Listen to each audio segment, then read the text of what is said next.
ప్రియాంక చోప్రా లెక్క మన టాలీవుడ్లో కూడా ఎవరైనా ఉంటే బాగుండు హాలీవుడ్ వెళ్ళేటోళ్ళు. పోనీలేండి అక్కడ దాకా ఏం వెళ్తాం కానీ మొత్తానికైతే ది బ్లఫ్ మూవీ చూడడం జరిగింది. ప్రియాంక చోప్రా గారు యాక్ట్ చేసిన మూవీ. సో యాక్చువల్ నేను వారణాసి పాయింట్ ఆఫ్ వ్యూ నుంచి చూసిన. సో వారణాసి మనకి క్యాసెట్ కాబట్టి ఈమె ఎలా చేస్తే ఏంటని చెప్పి ఫస్ట్ 10 minutes చూసి అంతే అనిపించలే.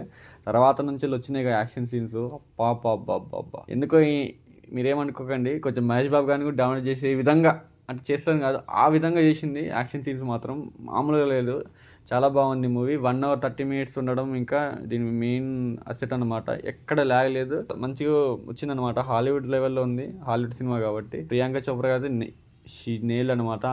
ఆమె మూవీ నేను సెకండ్ థర్డ్ మూవీ చూడడం. యాక్చువల్లీ నేను బాలీవుడ్ మూవీస్ అని చూడ. సో యాక్షన్ సీన్స్ లో అయితే దీపికా పదుకొని దీపికా పదుకొని అనిపించింది. ఆయన ప్రియాంక చోప్రాని కంపేర్ చేయలేం కానీ బాగా చేసింది, బాగుంది సినిమా. ఇది అమెజాన్ ప్రైమ్ లో స్ట్రీమ్ అవుతుంది. ఇంకా పాజిటివ్స్కి వస్తే ప్రియాంక చోప్రా గారే మెయిన్ పాజిటివ్ మూవీకి. And action scenes positive and story కూడా బాగానే ఉంటుంది. నాకు యాక్చువల్లీ దీవీలు సముద్రాలు ఇవంటే పెద్దగా నచ్చవు, కానీ స్టిల్ నాకు బాగానే అనిపించింది సినిమా చూస్తే. ఎందుకంటే length time and Priyanka Chopra గారి ఆరా స్క్రీన్ ప్రెజెన్స్ ఆమె యాక్షన్ సీన్స్ బాగా వర్కౌట్ అయినాయి కాబట్టి నాకు ఎక్కడ ల్యాగ్ అనిపించలే, వెళ్ళిపోయింది అట్లా. స్టోరీ అండ్ బీజిఎం సాంగ్స్ అంత పెద్దగా ఏం లేవు కానీ లొకేషన్స్ బాగున్నాయి, పర్ఫార్మెన్సెస్ బాగున్నాయి అంతే. అండ్ మూవీ స్టోరీ విషయానికి వస్తే ప్రియాంక చోప్రా ఆమె పాస్ట్ నుంచి వెళ్ళి ఒక గ్యాంగ్ నుంచి తప్పించుకోవడమే, ఆ గ్యాంగ్ని హతమార్చడం ఇదే నడుస్తూ ఉంటుంది మొత్తం.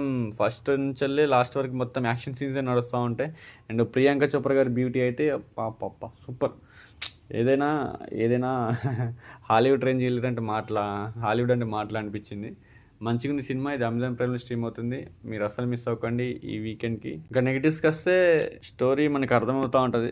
ల్యాగ్ అయితే ఫస్ట్ 10 minutes కనెక్ట్ అవ్వడానికి కొంచెం టైం పడుతుంది. ప్రియాంక చోప్రా గారు మెయిన్ లీడ్ కాబట్టి హీరోయిన్ ఎవరో కూడా మనకు తెలియదు కూడా హీరో గారు ఎవరంటే, ఎందుకంటే ఆమె హీరో లెక్క ఉంటుంది అనమాట. సో ఆమె చుట్టూ తిరుగుతుంది కాబట్టి హీరో కూడా ఎవరో మనం గుర్తుపట్టలేము. అండ్ విలన్ కొంచెం వీక్ ఉంది అనిపించింది. మూవీ అయితే చాలా బాగుంటుంది, చూసేయండి. ఎందుకో ఇది చూసిన తర్వాత నాకు వారణాసి మీద అయితే మామూలు హైప్ లేదు. ఎందుకంటే అసలు ఆమె యాక్షన్ సీన్స్ చేస్తూ ఉంటే అసలు అది ఇది ఏది ఐబ్లింగ్స్ అట్లా ఇలా అంత అతని ఎట్లా సో అట్లా అటు ఇటు ఊక్కుంటూ కొడతా ఉంటే విలన్స్ని భలే అనిపించింది. అసలు అబ్జల్యూట్ సినిమా అన్నట్లు. మీరు మూవీ చూడబోయిన పర్లేదు కానీ యాక్షన్ సీన్స్ చూడండి, బాగా చేశారు. అంటే ఒక పాయింట్ ఆఫ్ వ్యూలో ముగ్గురు చేతిలో దెబ్బలు ఇట్లా పడిపోయి ఉంటుంది, ఇంకా అయిపోయిందిలే అనుకుంటాం కానీ సడన్గా లేడీ టైగర్లా లేస్తుంది. మాటలా యాక్షన్ సీన్ చేయాలంటే గ్రేట్నెస్ అనమాట. సో యాక్చువల్లీ నేను బాలీవుడ్ మూవీస్ చూడను, బాలీవుడ్ హీరోయిన్స్ ఎవరిని పొగను, కానీ ఈ మంచి చూస్తే కొంచెం పొగడాలనిపించింది. అందులో మన వారణాసిలో ఉంది కాబట్టి అలా అన్నమాట. సో ప్రియాంక చోప్రా గారు మ్యాడ్ అంతే, దానికి వేరే పేరు కూడా లేదు. ఆ మూవీ చూసిన తర్వాత మీకు ఎలా అనిపించింది కింద కామెంట్ చేయండి. అండ్ నా ఎక్స్పెక్టేషన్స్కి రీచ్ అయింది ఈ సినిమా. అండ్ వారణాసికి అయితే ఎక్స్పెక్టేషన్ పెంచుకున్నా, రాజమౌళి గారు కూడా డిసప్పాయింట్ చేయరు అనుకుంటున్నా.